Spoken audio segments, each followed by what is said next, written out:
C'est très urgent, c'est impensable, c'est indispensable. J'ai tant besoin de te le dire,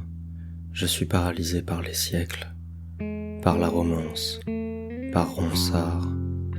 par tout ce que le monde a pu compter de mignon, de farfadet, de lunes et de ciel. Les rimes intestines, les rhumes de cerveau, les âmes rances. Me voici l'incapable, purgé par la violence. À trop lire les journaux, je me suis cru poète. J'ai tout oublié de toi. J'ai trop pensé aux plantes et aux insectes. Tous ces temps sont perdus, ce n'est pas de toi dont je rêve, car tu es ici, réel autant que la réalité peut l'être. Et toutes les vertus n'égalent pas ton vice, qui est d'être à portée, et tout à fait insaisissable,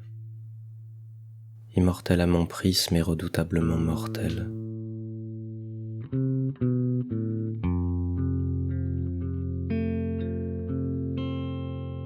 Futile,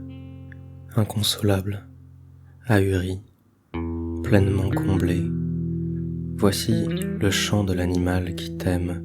au milieu des ruines actuelles et sous les coups de surin des chasseurs de vie, chercheurs d'aortes, écarisseurs d'égalité. Voici mon ami, l'antiparade de l'oiseau maladroit qui compose avec toi son système et son équinoxe. C'est encore moi, mon bavardage. Je cherche un moyen, un pont de lianes à tendre entre le silence impeccable et la parole privée. Un absolu de muraille poreuse à toi seul, une comptine définitive pour endormir le monde, désactiver les langages, les encres, les microphones, un geste laborieux, un travail impossible, un chantier sans outils pour fusionner les plaques de notre sol, terrasser tous les monstres, poser les fondations d'une plage, d'une jungle, d'un désert oasis, sans dominer, sans détruire, éparpiller très loin et à jamais les graines parachutes des marchands de semences, comme un enfant souffle sur un pissenlit, aidé du vent essor.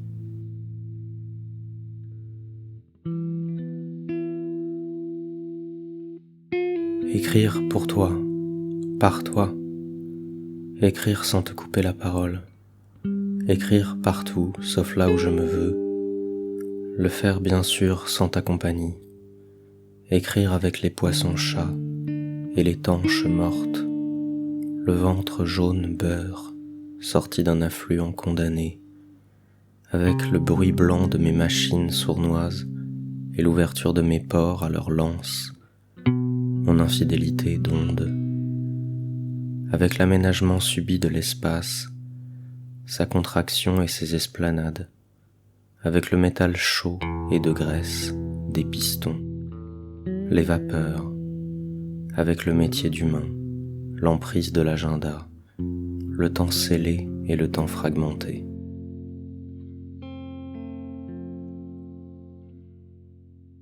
Écrire sans te couper la parole, j'y reviens,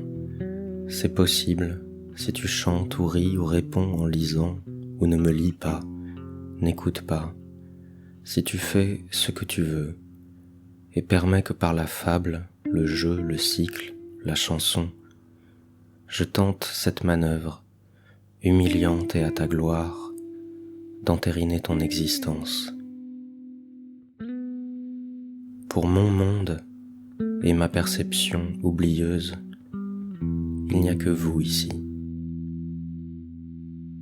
Nous deux, encore, dans un élan de solidarité avide et obscène, je dérobe à mi-chaud l'énoncé de sa peine, de son espérance, sa raison de ne pas disparaître et l'à quoi bon du peu qu'il reste, la misérable puissance du survivant, encore inspiré par la muse que le poète excise et décapite, pour que la tête humiliée dans la mort puisse être utile encore, trophée de chasse, portrait de marbre rose, nature morte vivante, et des livres généreuse et sans libre arbitre, dans l'exercice infligé d'un dernier baiser tabou, nécrophage, le peu d'air pur resté dans la gorge. La langue parle et les portes grincent et la vie se meurt, c'est tout. Parler, parler tandis que dans l'abîme, 10 000 requins dansent leur danse de fauves alchimistes. Ils changent l'eau en chair, pourchassant le mérou et l'anguille et tout ce que l'océan peut compter de nageoires. Parler tandis que l'abîme est spongieuse et poussiéreuse et coupante, comme si tournoyait là en bas, pendant la parole, 10 000 éclats de ferraille rouillée. La poésie parle et c'est tout comme si elle était là, au même endroit, au même moment, dans ce temps unique vibrant de son langage, des 10 000 mâchoires de cobalt et des remous paniqués de tout ce que l'océan peut compter d'écailles. Ce temps unique, absolument partagé partout. Parler tandis que là-bas et ici-bas l'eau se change en viande et que tournoie la spirale des requins mangeurs de calme, nous le savons, et plus infâme encore est notre savoir, lorsqu'en parlant nous songeons que les 10 000 cylindres carnassiers continueront leur élagage, que l'on se taise ou que l'on parle.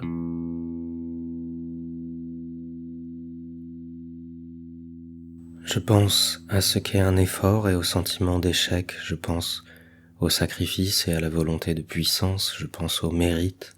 à ce qui se mérite, à la façon que l'on a parfois de dire « tu l'as mérité » ou « tu le mérites bien », alors que sans doute il serait plus juste de dire « je suis content pour toi » ou bien alors « quelle chance » ou encore « je crève de jalousie » et « pouvons-nous échanger nos vies ?» C'est très farfelu, oui, c'est très extravagant, oui. Il y a peu de choses aussi farfelues et fantasques que d'habiter dans sa tête. Être soi est la seule véritable anomalie possible, et les allers-retours effectués entre l'effort d'être ce soi pleinement et l'effort d'en être un autre sont autant de résistances indécises à l'occupation de nous-mêmes, par nous-mêmes. La pensée et ses lance-roquettes lacrymogènes comme une stratégie évolutionnairement instable, c'est tout l'édifice de la conscience qui est un site d'enfouissement de déchets toxiques et imputrescibles, un endroit très dangereux, nocif, dont l'accès est balisé de 1000 milliards de panneaux attention danger, dans toutes les langues, actuelles et passées, et futures anticipées, inventés par précaution en pure spéculation et hypothèse, et des panneaux symboles, des dessins de tous les styles pour un alphabet ou lecteur télépathe, des panneaux ondes, enfin des tentatives de nous garder intacts, qui agissent en fin de compte comme autant de guirlandes et d'appâts, et ce sont en fait 1000 milliards de panneaux publicitaires en langues mortes et vivantes, une bibliothèque à échelle inhumaine, un grand marché mondialisé de la formule du sentiment, un terrain de jeu et de croissance pour les enfants des siècles, dont les yeux ne liront pas « fais attention », mais « donne-moi ton attention ». Et alors la mise en garde sera devenue hameçon, et si nous sommes partis, nous aurons bien fait de partir.